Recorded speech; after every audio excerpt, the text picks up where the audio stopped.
बेटा किया आपने जो कल मैंने आपको एग्जांपल दिए थे करने के लिए, कुछ क्वेश्चन दिए थे।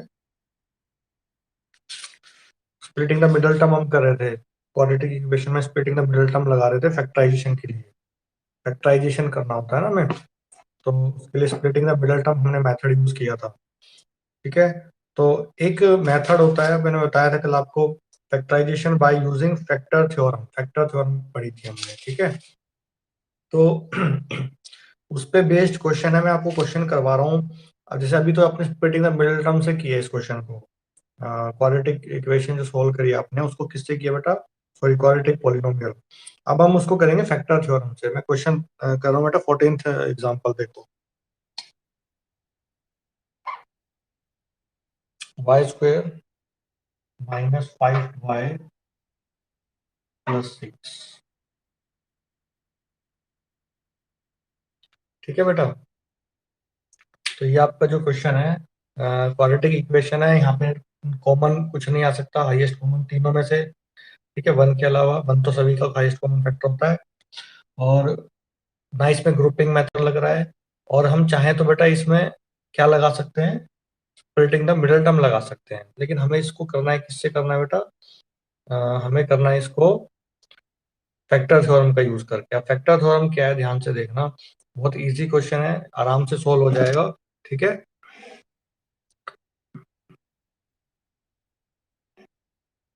हाँ, तो कुछ नहीं करना बेटा। आप एग्जांपल नंबर 14 में देखोगे ना, तो हमारा जो क्वाड्रेटिक इक्वेशन होती है, अगर आप लास्ट में देखते हो तो आपके पास दो ब्रैकेट, यहाँ पे वेरिएबल y है, x नहीं है, ध्यान रखना।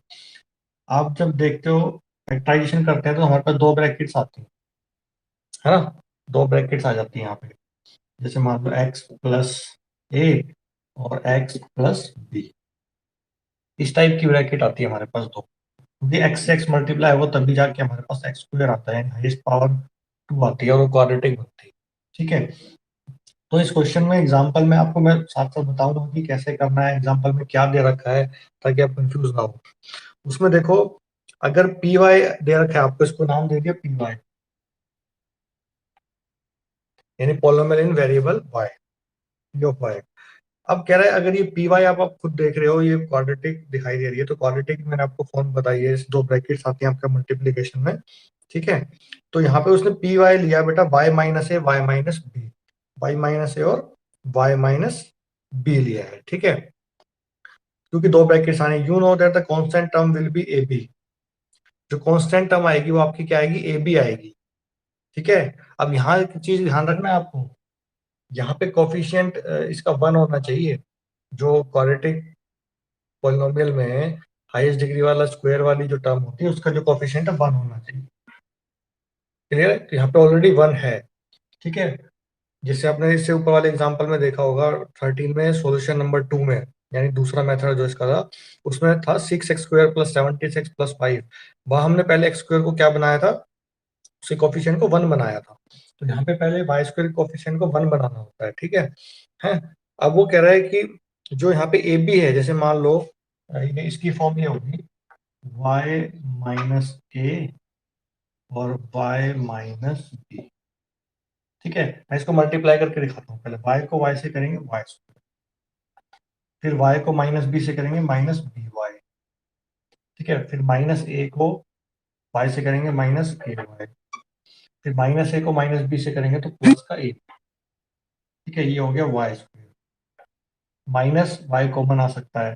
ठीक है, माइनस का y कॉमन आ जाएगा और क्या बचेगा अंदर, a+b और +ab। ठीक है बेटा, आप चाहो तो बेटा यहाँ पे प्लस भी ले सकते हो, उसमें क्वेश्चन में माइनस दिया इसलिए मैं आपको माइनस बता रहा हूँ। चाहो तो प्लस ले सकते हो, तो यहाँ पे प्लस की वैल्यू आएगी दोनों, फिर यहाँ प्लस ही बाय कॉमन आएगा। ठीक है, अब ये हमारी देखो कांस्टेंट टर्म है A B, A B our constant term. इसमें जैसे इस पॉलिनोमियल में देखते हो तो 6 है ना, कांस्टेंट टर्म है, यानी ए बी की वैल्यू 6 है हमारे पास यहाँ पे। ठीक है, समझ में आ रहा है बेटा इतना, बताओ। मैं यहाँ प्लस कर देता हूँ, आप कंफ्यूज ना हो तो, ये प्लस हो जाएंगे सारे। बेटा समझ में आ रहा है इतना, हाँ, तो जहां मुझे क्लियर है।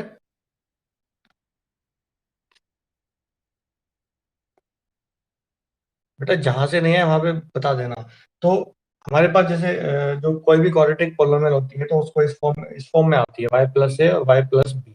ठीक है, वो डिपेंड करता है और बी ए और बी के क्या साइन है, वो अपने आप आ जाते हैं।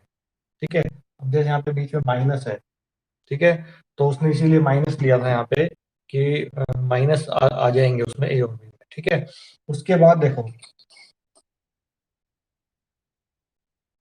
यानी आपने ये बेसिकली ये देखना है यहाँ पे कांस्टेंट टर्म क्या है हमारी। यहाँ पे जो लास्ट में जो कांस्टेंट टर्म है वो हमारी ए बी है, A B is equal to 6। ठीक है, अब ये एग्जांपल में दिखाया, देखो एग्जांपल को देखो। So our A B is 6, A B is equal to 6। So to look for the factors of P Y, यानी हमें फैक्टर्स दिखने पी वाई के, तो हमें क्या करना पड़ेगा, we look at the factor of 6, यानी जो कांस्टेंट टर्म है इसके फैक्टर्स लिखने हैं हमें। तो इसके फैक्टर्स क्या होंगे, देखो फैक्टर्स ऑफ 6। ठीक है, यानी हमें कांस्टेंट टर्म, पहले कोफिशिएंट 1 होना चाहिए, फिर हमारा जो लास्ट टर्म है वो ए बी कहलाता है। ठीक है, तो अब यहाँ पे 6 जो है लास्ट टर्म कांस्टेंट टर्म, उसके फैक्टर 1, 6 को कौन कौन डिवाइड कर सकता है, 1 कर सकता है, 2 भी कर सकता है, 3 भी कर सकता है और 6 खुद भी कर सकता है। क्लियर है, उसमें देखो दे रखा है the factors of 6 are 1 2 and 3। ठीक है ना, 6 भी मल्टीपल में है इसका, तो 6 भी फैक्टर है, नहीं इसको डिवाइड कर सकता है। ठीक है ना, तो यहाँ पे हम क्या करेंगे बेटा, अ, ये तीन ही फैक्टर लेके चल लेंगे, क्योंकि हम अब ये देखो आपके पास ये क्वाड्रेटिक पॉलिनोमियल है, तो इसकी हाईएस्ट डिग्री 2 है, तो नंबर ऑफ जीरोस कितने आएंगे, नंबर ऑफ जीरोस कितने आएंगे बताओ।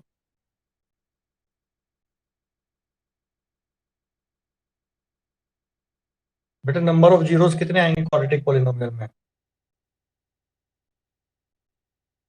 महक।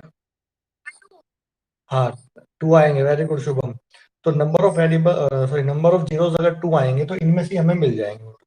ठीक है, तो जैसे अपने फैक्टर बनाए 6 के, तो अब इसको ना, ये जो है ना फैक्टर आए, अब इनको जीरोस मान के चलेंगे, यानी हम एक एक करके ना इनकी वैल्यू पुट करेंगे पी पी वाई में। तो पहले हम वन वैल्यू पुट करते हैं, put y is equal to 1। देखो उसमें लिखा है ना, पहले उसने क्या निकाला, P2 निकाल रखा है उसने। ठीक है, हम सारे ही चेक करेंगे, पहले P1 निकालें, अगर फैक्टर हुआ तो रिमाइंडर जीरो आता है, आपको पता है। तो P1 निकालेंगे, 1 का स्क्वायर -5 इंटू वाई, यानी 1 प्लस का, तो 1 का स्क्वायर 1, माइनस का 5 प्लस का 6, 6 प्लस 1 7, -5 यानी 2 आ रहा है, यानी रिमाइंडर जीरो नहीं आ रहा, तो इसको छोड़ दो। ठीक है, करना है ये भी चेक, तो ये भी करना था हमें। ठीक है, अब हम चेक करेंगे P2, चेक करेंगे P2, P2 put y is equal to 2। ये रफ में नहीं करना है, फेयर में ही करना है। अब put y is equal to 2 put करते हैं, तो y की वैल्यू 2 पुट करेंगे, तो y का स्क्वायर माइनस का 5 इंटू में 2 और प्लस का, ये हो जाएगा 2 का स्क्वायर 4, माइनस का 10 प्लस का, ये ऐड हो जाएंगे 10 -10, तो प्लस का 10 और माइनस का 10 कट गया, आंसर आ गया 0। यानी आपके पास P जो 2 आ रहा है वो आ रहा है 0, P2 0 आ रहा है, रिमाइंडर 0 आ रहा है, यानी 2 रखने से रिमाइंडर 0 आ रहा है, इसका मतलब 2 क्या है, फैक्टर है, यानी y इज इक्वल टू 2, इसका 0 है। अब देखो हम जब 0 निकालते हैं किसी का भी, जैसे y-2 का 0 निकालना है, तो इसको बराबर 0 रखते हैं, तो ये वैल्यू उधर चली जाती है, तो y की वैल्यू 2 आ गई। अब हम इसको वापस लाएंगे, इधर लाएंगे वापस, तो ये y-2 हो जाएगा फिर से, इक्वल्स टू 0। ठीक है, तो यही करना है हमें, हमें पता चल गया कि P2 हमारे पास 0 आ रहा है और y की वैल्यू 2 रखने से आ रहा है, तो इस 2 को इधर ले आएंगे, तो हम यहाँ साफ सीधा लिख सकते हैं, इस 2 को इधर लाएंगे तो y-2 हो जाएगा, तो लिख देंगे y-2 is a factor of, यानी एक फैक्टर मिल गया उसका, y² -5y+6 लिखा है उसमें, y-2 is a factor of P Y. आप, मैंने पूरी पॉलिनोमियल लिख दिया, आप चाहो तो उसका नाम लिख सकते हो। यहाँ तक कोई डाउट है तो बताओ।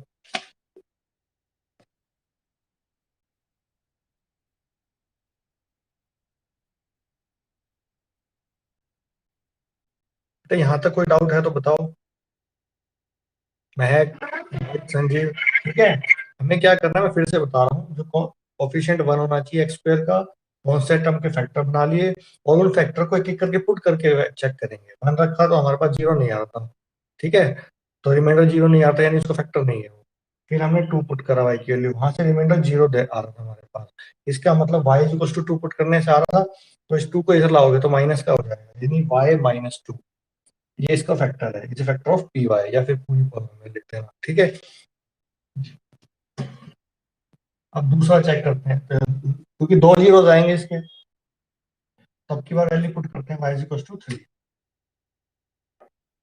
हाँ, तो थ्री का स्क्वायर पी थ्री, थ्री का square minus five into three plus का सिक्स, ठीक है, थ्री थ्री नाइन माइनस का 15 प्लस का, इनको ऐड करेंगे ये हो जाएगा कितना, 15 माइनस 15, ये हो जाएगा जीरो, यानी पी थ्री भी आपके पास जीरो आ रहा है, पी थ्री भी जीरो आ रहा है आपके पास, यानी ये भी एक फैक्टर है आपका। तो फैक्टर क्या हो जाएगा, इसको इधर लाओ थ्री को, तो y minus three is the second factor, is also factor of P Y.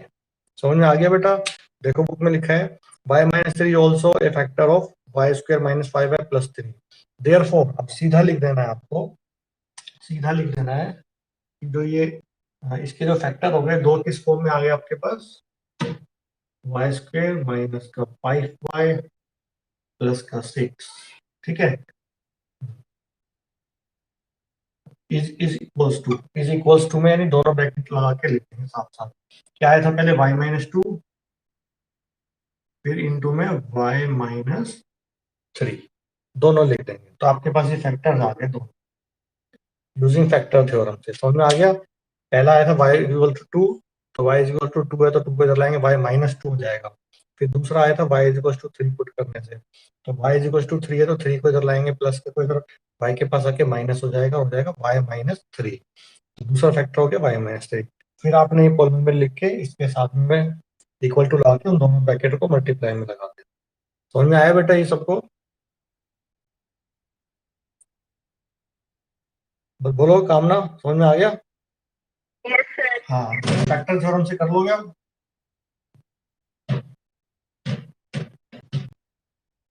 ठीक है, यानी एक तरह से आप कह सकते हो हिट एंड ट्रायल मेथड है एक तरह से, क्योंकि इसमें हमें फैक्टर्स निकालने हैं, उन फैक्टर को पुट करके देखना है, चेक करना है, बार बार चेक करना है, तो इसी तरीके से हमें ये फैक्टर थ्योरम से करना है। अदरवाइज हमारे पास सिंपल मेथड तो है ही, स्प्लिटिंग द मिडल टर्म, ठीक है। तो क्वाड्रेटिक पोलिनोमियल को हमें क्या करना है, फैक्टराइजेशन करना है, तो दो मेथड हो गया आपके पास, एक तो स्प्लिटिंग द मिडल टर्म और दूसरा यूजिंग द फैक्टर थ्योरम, ठीक है बेटा। तो आगे चलें, नेक्स्ट क्वेश्चन देखते हैं। ये एग्जांपल नंबर 15 भी बेटा ऐसा ही है, लेकिन ये क्यूबिक पॉलिनोमियल है, ठीक है। तो इसमें देखो कैसे करना है, इस वाले मेथड को समझ लेना क्योंकि ये समझना जरूरी है। ये थोड़ा सा इसमें आपको मेहनत करनी पड़ेगी इस वाले क्वेश्चन में। देखो factorize X cube minus 23 X square, बेटा बुक खोल के बैठा करो सब ना।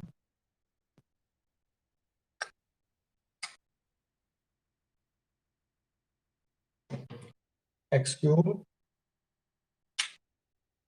माइनस 23 एक्स स्क्वायर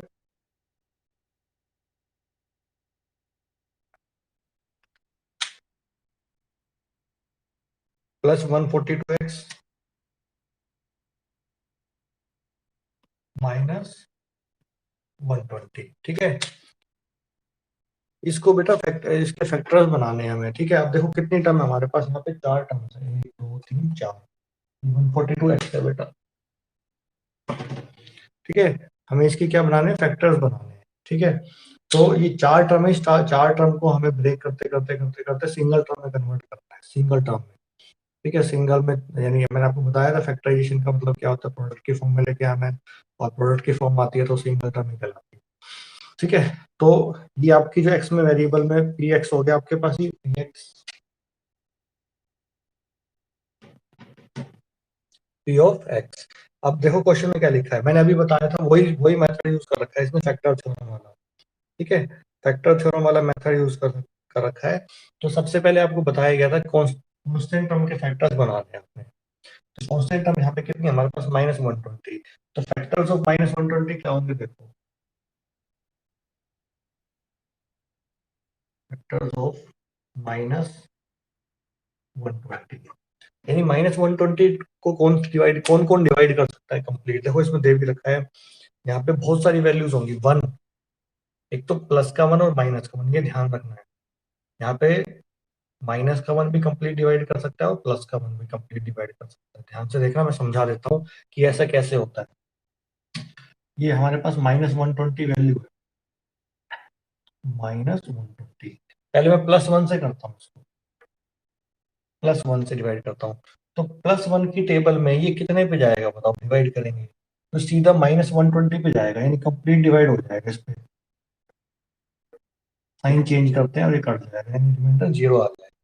ठीक है, इसी तरीके से -1 से डिवाइड करेंगे, -1 से डिवाइड करेंगे तो प्लस का 120 पे जाएगा। -1 को +120 से मल्टीप्लाई करेंगे, माइनस का 120। फिर आपको पता है सबट्रैक्ट करते हैं साइन चेंज होता है, कट जाएंगे फिर से रिमाइंडर 0। यानी -120 को प्लस का 1 भी डिवाइड कर सकता है और -1 का 1 भी डिवाइड कर सकता है। इसी तरीके से तो 120 को 2 भी डिवाइड कर सकता है, और 2 डिवाइड कर सकता है तो प्लस का माइनस का भी कर सकता है। ऐसी बहुत सारी वैल्यूज दे रखी है बेटा। अगर कोई वैल्यू किसी को कंप्लीट डिवाइड कर रही है तो उसका प्लस का भी डिवाइड कर सकता है और माइनस का भी, ये ध्यान रखना। जैसे 3 भी डिवाइड कर सकता है, कितने पे जाएगा, करेगा 40 पे, 40 आंसर आ जाएगा आपके पास। ठीक है, तो प्लस का 3 कर सकता है तो माइनस का 3 भी कंप्लीट डिवाइड कर सकता है। तो आपके पास ये सारे फैक्टर्स लिख दिए आपने, सारे नहीं लिखने हैं तो जितना कम लिख लो, अगर वहां से वैल्यूज नहीं हो पा रही तो उसको फैक्टर्स को और लिख सकते हो। जैसे हम यहाँ पे लिख देते हैं प्लस का 1, माइनस का 1, प्लस माइनस का 2, प्लस माइनस का 3। ठीक है, ये वैल्यूज लिख लेते हैं, प्लस माइनस का 3 और प्लस माइनस का 4। ये मैंने 4 वैल्यू लिख ली है। अब हम 1 बाय 1 करके सब पुट करके चेक करेंगे। जैसे आप देख रहे हो कि उसने by trial we find that P1 is equals to 0, P1 0 आ रहा है, उसने खुद चेक कर लिया है, सॉल्यूशन नहीं दिखाया है। मैं आपका सॉल्यूशन भी दिखा देता हूँ। तो हम पहले P1 निकालेंगे, प्लस का put P1 put x is equals to 1 in Py, sorry Px। ठीक है, Px में पुट करेंगे तो Px यानी P1 निकालेंगे तो 1 का क्यूब -23, 1 का स्क्वायर प्लस का 142 इंटू में 1 माइनस का 120। 1 का क्यूब हो गया 1, 1 का स्क्वायर 1 इंटू में -23 और 142 इंटू 1 प्लस का 142 माइनस का 120। तो पहले प्लस प्लस वाले ऐड कर लेते हैं हम। ठीक है, प्लस का 142 और प्लस का 143 प्लस का माइनस का 120 और माइनस का 23, माइनस का 140 कट गए दोनों प्लस माइनस के, तो आंसर आ गया 0। यानी P1 आपके पास कितना आ रहा है बेटा, P1 कितना आ रहा है आपके पास, P1 0 आ रहा है। ठीक है, P1 की वैल्यू 0 आ रही है, यानी रिमाइंडर 0 आ गया। यानी x is equal to 1 put करने से जब रिमाइंडर 0 आ रहा है तो इस क्यूबिक पॉलिनोमियल का जो 0 है वो कौन हो गया, इस 1 को ले जाओ उधर x इज इक्वल टू 1 में, तो क्या बन जाएगा x-1। तो x-1 इसका फैक्टर है। ठीक है, तो मैं लिख देता हूँ x-1 is a factor of px। ठीक है, x-1 is a factor of px। अब देखो बुक में लिखा है ना, we find that p1 is equals to 0, p1 0 आ रहा है, हम उसने सोल्व नहीं किया था, हमने सोल्व करके चेक कर लिया है। तो p1 0, so x-1, x is equals to 1 रखने से आ रहा है तो 1 को इधर ले आओ x के पास, तो x-1 हो जाएगा, तो वो फैक्टर कहलाएगा। तो x-1 is a factor of px। ठीक है, तो अब हमें बेटा इस बुक में जो ये वाला जो क्वेश्चन दे रखा है ये अलग मेथड से दे रखा है, इसको हम एक मेथड से और करेंगे। जो हमारे जो बुक में जो एक्सरसाइज है 2.4 उसमें भी ऐसा 5th क्वेश्चन है, उसको हम थोड़ा अलग मेथड से करेंगे। ठीक है, लेकिन ये जो मेथड इसने बता रखा है ना, एक बार इसी इसी के मेथड से करके हम देखते हैं कि एक ये वाला कैसा मेथड है। ठीक है, तो हमारे पास एक फैक्टर x-1 आ गया, तो हमारे पास यहाँ पे बेटा कितनी टर्म्स हैं, 4 टर्म है। तो 4 टर्म में से हम इनको कितनी बना लेंगे, 6 बना देंगे, जिसमें दो दो की ग्रुपिंग हो जाएगी। तो देखो इसको पहले रीअरेंज करना है। रीअरेंज कैसे करेंगे, ध्यान से देखना कि x-1 फैक्टर सब में कॉमन आ जाए। पहले मैं लिख देता हूँ आपके पास, इसको लिखते हैं, क्या है कि x³ -23 x² प्लस का 142x माइनस का 120, ठीक है, इक्वल्स टू, हमारे पास यहाँ पे 4 टर्म है और इसमें हमें 6 टर्म में कन्वर्ट कर देना है। और इस तरीके से करना है, जब दो दो में से कॉमन ले तो x-1 मतलब अंदर बचे, ब्रैकेट के अंदर बचे। ठीक है, जैसे उसमें देखो लिखा हुआ है x³ है ना, और ये -23 x² पे एडिटिव रहेगा। मैं यहाँ लिख देता हूँ x³ माइनस ये -23 x² है आपके पास, तो इसको हम कैसे लिख सकते हैं, देखो -23 x² है, -23 ही रहना चाहिए, x² तो इसके साथ वेरिएबल है, तो इसको लिखेंगे माइनस का x² और माइनस का कितना बचा, एक मैंने अलग लिख दिया तो बचे कितने, 22 बचे ना, माइनस का 22 x², यानी इसको स्प्लिट कर लिया एक तरह से देखा जाए तो। ठीक है, तो यहाँ लिखेंगे माइनस का x² और माइनस का 22 x²। ठीक है, ये किसको लिखा है मैंने, -23 x² को, ध्यान रखना है। ठीक है, अब आप बुक में भी देखोगे कंफ्यूजन नहीं होगा, आप देखोगे उसने लिखा है ना, now see we see that x³ -23 x² plus 142x minus 120 equals to मतलब उसको मैनेज कर रहा है, वो वैल्यू चेंज नहीं कर रहा, सिर्फ मैनेज कर रहा है। x³ एज इट इज लिखा है, -23 x² को उसने लिखा है -x² -22 x², यहाँ तक लिखा है इसको। अब नेक्स्ट टर्म हमारी कौन सी है, प्लस का 142x। अब प्लस के 142x को कैसे ब्रेक किया उसने, देखो उसने किया 22x प्लस 120x, प्लस का 22x और बचा कितना 142 में से 120। क्यों 120, क्योंकि लास्ट वाली टर्म 120 है तो उसके साथ की मैच हो जाएगी, माइनस का 120। तो अब हमारी जो 4 टर्म थी उसको हमने 6 टर्म में ब्रेक कर लिया, 1 2 3 4 5 6। अब ग्रुपिंग मेथड काम आएगा जो आपने 8th क्लास में पढ़ा। अब देखो ग्रुपिंग मेथड में क्या करना है, x³ माइनस x², इन दोनों में से क्या कॉमन आ जाएगा, x² कॉमन आ जाएगा मैक्सिमम, और यहाँ से ब्रैकेट में क्या बचेगा, x³ में से x² चला गया तो खाली x बचेगा, माइनस ये रहा, और x² पूरा बाहर चला गया तो x-1। देखो x-1 ले आए हम, जो हमें फैक्टर मिला था, तो हमें इस तरह से मैनेज करना है कि x-1 ब्रैकेट में बचे आपके पास ग्रुपिंग के बाद। अब इन दोनों में देखो -22x² और प्लस का 22x, यहाँ से हम क्या कॉमन लेंगे, माइनस का 22 कॉमन ले लेंगे बेटा, माइनस का 22 और एक x, माइनस का 22 कॉमन चला गया तो माइनस गया तो प्लस बचेगा, और एक x चला गया। अब यहाँ प्लस है तो माइनस कॉमन लिया तो माइनस आ जाएगा, 22x पूरा बाहर गया, x माइनस होगा, प्लस का 120x माइनस 120, यहाँ से कॉमन आ जाएगा 120, तो यहाँ बचेगा x-1। ठीक है बेटा, यहाँ तक क्लियर है। अब उसके बाद 6 टर्म थी, 6 के बाद 3 बन गई, 1 2 और 3, 6 से 3 बन गई। अब 3 से 2 बना देंगे, देखो तीनों टर्म में एक चीज कॉमन आ गई, अब x-1 x-1 x-1। ठीक है, यहाँ करते हैं, अब इन तीनों में से कॉमन लेते हैं x-1 इक्वल टू, मैं क्यों लगा रहा हूँ कि इस साइड में इसकी अब x-1 कॉमन ले लेंगे, x-1 मैंने कॉमन ले लिया। ठीक है, x-1 कॉमन ले लिया, तो उसके बाद हमारे पास इसमें से क्या बचेगा, x² पहले में से बचेगा, x² -22x -22x प्लस का 120, प्लस का 120।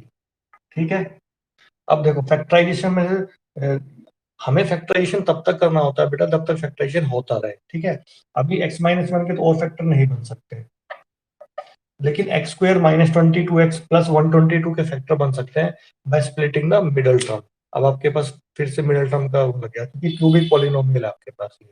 ठीक है, अब देखो फर्स्ट टर्म और लास्ट टर्म को मल्टीप्लाई करवाते हैं, फर्स्ट टर्म का कोफिशिएंट 1 है, ये 120 है, यानी अब 120 आपके पास आ गए यहाँ पे। अब 120 के फैक्टर्स बनाओगे, इस तरह से बनाना है कि उन दोनों के प्रोडक्ट क्या रहे 120 और ऐड सब्ट्रैक्ट करें तो माइनस का 22x आए। देखो उसमें बना रखे हैं आपको, ऑलरेडी बने बनाए दे रखे हैं उसमें। क्या बना रखे हैं उसने, x माइनस 12 और x माइनस 10, यानी माइनस 12 और माइनस 10। यहाँ लिख देंगे एक्स स्क्वायर माइनस 10x और माइनस का 12x। Minus 10x minus 12x मिलके बन जाएगा माइनस 22x, ठीक है, और प्लस का 120, ठीक है। अब ये x माइनस 1 आपके पास, और इसमें से फिर हम कॉमन लेंगे, एक्स स्क्वायर माइनस 10x में से x कॉमन आ जाएगा और क्या बचेगा x माइनस 10। इसमें से माइनस 12 कॉमन आ जाएगा, क्या बचेगा x माइनस 10, और ये हो गया x माइनस 1। अब x माइनस 10 x माइनस 10 दो ब्रैकेट सेम है, ये कॉमन आ जाएगी और क्या बचेगा x माइनस 12। तो देखो क्यूबिक पॉलिनोमियल थी तो इसीलिए तीन ब्रैकेट आ रही है हमारे पास, तो हमारा फैक्टराइजेशन हो गया x माइनस 1 x माइनस 10 और x माइनस 12। आप बुक में देख रहे होंगे x minus 1 x minus 10 x minus 12, तो ये फैक्टराइजेशन था आपका, ठीक है, हिट एंड ट्रायल मेथड बोल सकते हो उसको। अब ये मेथड को समझने के लिए थोड़ा सा आपको इसमें मेहनत करनी पड़ेगी कि बेटा जैसे हमें पहले एक फैक्टर ढूंढना है कोई भी, जैसे इसमें x माइनस 1 ढूंढा था, अब हमें अपनी इन चार टर्म को 6 में कन्वर्ट करना है, 6 में। और इस तरीके से कन्वर्ट करता है, हर दो में से दो में से कॉमन ले तो ब्रैकेट में आपके पास कॉमन लेने को बचे वही सेम फैक्टर जो आपने रिटर्न ट्रायल से एक निकाला था। तो एक ये मेथड है, इसको सोल्व करने का एक और मेथड है, ठीक है, वो देखते हैं वो क्या है हमारे पास। तो बेटा ये वाला समझ में आया क्वेश्चन, जो फ्री एग्जांपल है। ये देखो मैं खुद कह रहा हूँ आपको थोड़ा सा टफ है, लेकिन टफ जब तक है जब तक आप नहीं कर रहे हो, जब करना स्टार्ट करोगे इसकी प्रैक्टिस करोगे तो ये इजी बन जाएगा आपके लिए। बोलो इसमें कोई डाउट है, यहाँ तक कोई डाउट है इस क्वेश्चन में, कुछ कहीं से कोई स्टेप नहीं समझ में आया हो तो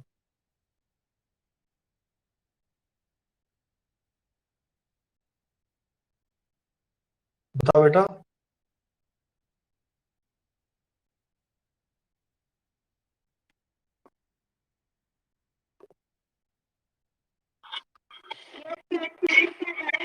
हाँ हाँ बताओ कहाँ पे डाउट बताओ।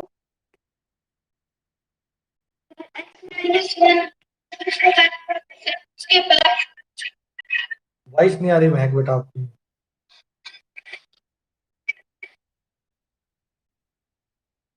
महक फिर से बोलो।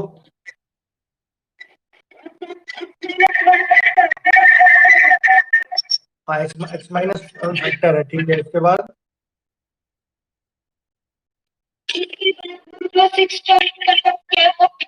अच्छा वो नहीं आया है, तो मैं सिर्फ वहां से बता देता हूँ कि जहां से आपको सिक्स टर्म बनाई है ना वो कैसे बनाई है, ठीक है, उसको समझना ध्यान से, ठीक है ना।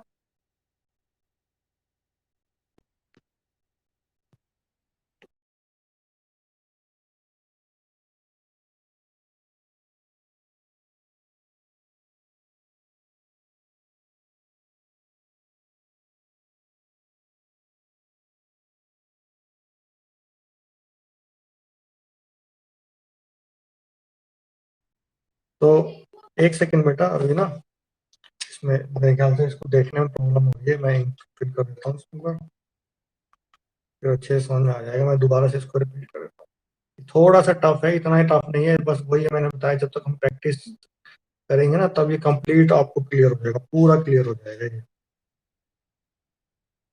क्वेश्चन तो सारे इजी होते हैं, बस एक बार समझो उसको अच्छे से कि किस तरह से हमें करना होता है उसको बस। मुश्किल तो कोई भी क्वेश्चन नहीं है, बट वो करने जब तक करेंगे नहीं जब तक वो होगा नहीं। देखो मैं आपको वहां से बता देता हूँ जहां से मैंने उसको ब्रेक किया था।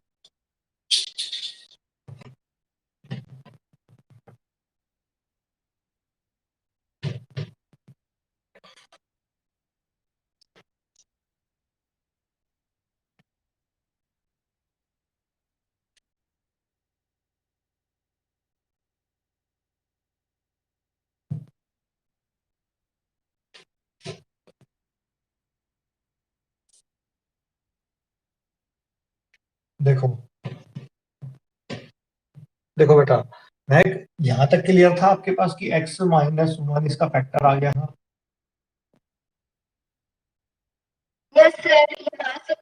हाँ, तो x-1 इसका फैक्टर आ गया था। ओके, यहाँ तक क्लियर है। अब मैं कॉलम में लिखता हूँ। अब यानी अब ये बताओ ये पॉलिनोमियल कौन सी है? क्यूबिक है ना आपके पास? x³ minus 23x² plus 142x minus का 120। ठीक है। हाँ, तो हमारा एक x-1 फैक्टर आ गया था, ये हमारी पॉलिनोमियल है। तो इसके हमें फैक्टर बनाने हैं। चार टर्म है, चार टर्म में से एक सिंगल टर्म बना के छोड़नी है। फैक्टराइजेशन का मतलब ये। तो एक फैक्टर तो मिल गया। अब क्यूबिक पॉलिनोमियल है तो उसके तीन फैक्टर आएंगे, तीन जीरोस होते हैं, तो तीन ब्रैकेट्स आएंगे हमारे पास यहाँ पे। ठीक है, जिसमें से एक तो हमें मिल चुकी है, तो दो ब्रैकेट्स और मिलेंगी। ठीक है ना? अब तीन ब्रैकेट कैसे मिलेगी सुनो। जब हमारे पास छह टर्म होगी तो छह टर्म में से हम दो दो की ग्रुपिंग करेंगे। छह में से पहले तीन बनाएंगे, छह से तीन बनती है, फिर तीन से एक सिंगल बन जाएगी। ठीक है, देखो अब हमें इसको इस तरह से करना है छह टर्म में कि दो दो दो टर्म में से जब कॉमन लेना तो हमारे पास कॉमन लेने के बाद x-1 बचेगी। ठीक है, क्योंकि हमारे पास x-1 पहला फैक्टर आया है, पहली ब्रैकेट आई है। तो एक्स क्यूब देखो, अब अगली टर्म हमारे पास x² वाली है, तो x³ मैं पहले लिख देता हूँ, आपको फिर समझ में आएगा। हाँ, ये जो है ये था हमारा -23x²।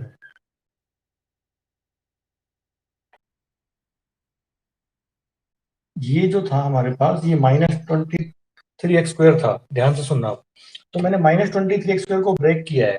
ठीक है, क्योंकि -23x² को ये आपको थोड़ा सा देखना पड़ेगा कि किस तरह से ब्रेक करें इसको। मैंने इसको किया -x² यानी वन, माइनस का 1x² और माइनस का 22x², वापस ऐड करेंगे तो यही आ जाएगा। अब यहाँ से ऐसा क्यों करना पड़ा? क्योंकि यहाँ पे x³ और यहाँ पे x² दोनों में से जब कॉमन लेंगे, x³ और x² कॉमन लेंगे तो यहाँ पे एक x बचेगा, और यहाँ माइनस, और यहाँ x² बाहर चला जाएगा तो 1 बचेगा। तो x-1 बच रहा है यहाँ पे, यानी इस पे ध्यान देना है हमें। तो हमेशा x³ है तो हमें x² ही कॉमन लेना है। अब x² कॉमन लेंगे तो एक x बचेगा यहाँ से क्यूब में से, और माइनस, अब यहाँ पे भी x² वाली टर्म थी 23x², तो x² तो बाहर आ रहा था आपके पास पूरा, और 1 बचना चाहिए। तो खाली इसके आगे भी 1 है तो यहाँ पे भी 1 ही होना चाहिए। ठीक है, इस तरह से आप देख सकते हो। अब मैंने -23x² को इस तरह से लिखा है। अब अगला अगला जो आएगा ना, इसका कॉमन कौन देगा? इसका कॉमन देगा ये -142x। ठीक है, ये ध्यान रखना। तो अब इसमें से इसको ब्रेक करना है, जिसका इसका एक पार्ट इसमें आएगा साथ कॉमन, क्योंकि तीन टर्म होगी। इसका ग्रुप बन गया, इसका ग्रुप का साथ वाला भी है नहीं। इसके ग्रुप के साथ वाला कहाँ से निकल के आएगा? प्लस का 142x से। अब ये माइनस का 22 है, फिर से x-1 आना चाहिए हमारे पास ब्रैकेट में। तो 22 तो आना ही आना चाहिए उसमें। अब x² है तो एक x तो उसके साथ होगा ही होगा। तो प्लस का 142x को कैसे लिखेंगे? माइनस का 22x, प्लस है ना हमारे पास, तो प्लस का 22x, और प्लस का बचा कितना? 120x, और फिर हमारा ये लास्ट वाला -120 जो कांस्टेंट टर्म है। यानी आपको देखा जाए तो इन दोनों को ही ब्रेक करना था। लास्ट फर्स्ट टर्म और last term as it is रहेगी, x³ -120। आपको इनको ब्रेक करना है। मिडल टर्म जो है ना, बीच वाली दो टर्म है, -23 को दो पार्ट में तोड़ दिया, प्लस 120 को दो पार्ट में तोड़ दिया। ठीक है, अब हमारे पास ये छह टर्म, इन दोनों में से कॉमन लेंगे तो x² कॉमन आ जाएगा, तो x-1 बचेगा इन दोनों में से। अब इन दोनों में से कॉमन लेंगे, माइनस का कॉमन लेंगे, माइनस का 22 और x। माइनस कॉमन लिया तो माइनस का प्लस बन जाता है, 22 भी चला गया, x में से x चला गया तो एक x बचेगा। अब माइनस कॉमन ले रखा है तो प्लस में से माइनस कॉमन लेते हैं तो माइनस बचता है। 22 बाहर चला गया, x भी बाहर चला गया, तो क्या बचेगा? खाली 1 बचेगा। फिर प्लस का 120x माइनस का 120, क्या कॉमन आएगा? प्लस का 120, और प्लस का 120 कॉमन आ गया तो इससे x बचेगा, और माइनस इससे 1 बचेगा। अब देखो x-1 x-1 x-1 तीन टर्म बन गई, छह से तीन टर्म बन गए हमारे पास। उन तीनों में क्या कॉमन आ रहा है? x-1। ठीक है, अब x-1 कॉमन आ रहा है तीनों में से, तो हाईएस्ट कॉमन यही था। तो हमने x-1 बाहर चला गया, क्या बचेगा? x²। फिर क्या बचेगा? -22x प्लस का 120। ठीक है, अब देखो, एक फैक्टर ही हो गया। अब हमें फैक्टराइजेशन बेटा तब तक करना होता है जब तक होता रहे, फैक्टर्स बनते हैं। जैसे मैं आपको एग्जांपल देता हूँ, जैसे 8 है, 8 को हम लिख सकते हैं 2 into 4, बट अभी ये फैक्टराइजेशन नहीं हुआ है, प्राइम फैक्टराइजेशन नहीं हुआ है ये, क्योंकि 4 के भी और फैक्टर बन सकते हैं। तो हम इसको लिख सकते हैं 2 into, मैं इस 4 को भी लिख सकते हैं 2 into 2। इसी तरीके से यहाँ पे फैक्टराइजेशन पूरा नहीं हुआ है, x-1 के तो फैक्टर नहीं बन सकते हैं और, लेकिन इसके और बन सकते हैं। तो फैक्टराइजेशन अभी कंप्लीट नहीं हुआ है, फैक्टराइजेशन हमें तब तक करते रहना है जब तक फैक्टर्स बनते रहे, ठीक है। तो इसके भी फैक्टर और बन सकते हैं by splitting the middle term. अब इसको कैसे करते हैं, first term last term multiply करके 120 आना चाहिए और मिडिल टर्म को स्प्लिट करना है। तो मैंने बताया था आप करेंगे इसको 10x माइनस ये 12x प्लस का 120। मिडल टर्म जो थी वो स्प्लिट हो गई आपकी दो पार्ट में, दोनों को ऐड करेंगे दोनों पार्ट को तो वापस माइनस 22x आ जाएगा, दोनों पार्ट को मल्टीप्लाई करेंगे तो प्लस का 120 आ जाएगा, ठीक है। ये साथ साथ चलेगा। अब इन दोनों में से कॉमन लेना है, इन दोनों में से क्या कॉमन आएगा, x, तो x माइनस 10 बच जाएगा। इन दोनों में से माइनस का 12 कॉमन लेना है, तो x माइनस का 10 बच जाएगा। ये ब्रैकेट एज इट इज रहेगी x-1। अब इन दोनों में भी देखो x-10 x-10 ब्रैकेट कॉमन आ रही है, x-10 बाहर आ गया दोनों में से निकल के, तो यहाँ से क्या बचेगा, खाली ये वाला x और ये माइनस का 12। देखो 3 ब्रैकेट हो गए, फैक्टराइजेशन हो गया। समझ में आया मैं कब, बताओ।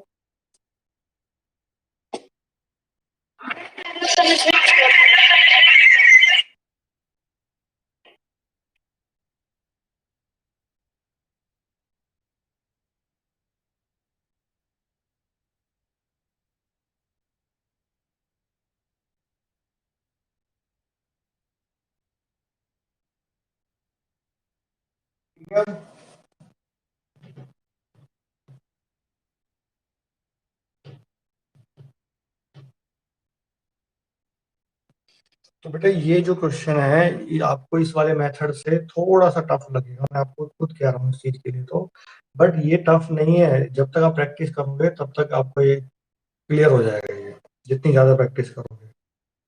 तो बेटा एग्जाम्पल सारे क्लियर हैं आपको, अलग अलग मेथड से मैंने करवा दिए हैं ये।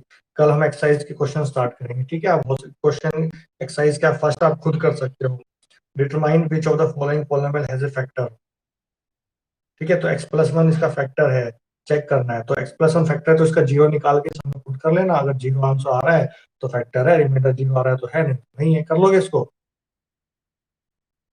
हाँ। बेटा पहले ये तो कर लो, 5 करने की जल्दी लग रही है, ठीक है। तो कल इस एक्सरसाइज को कंप्लीट कर लेना।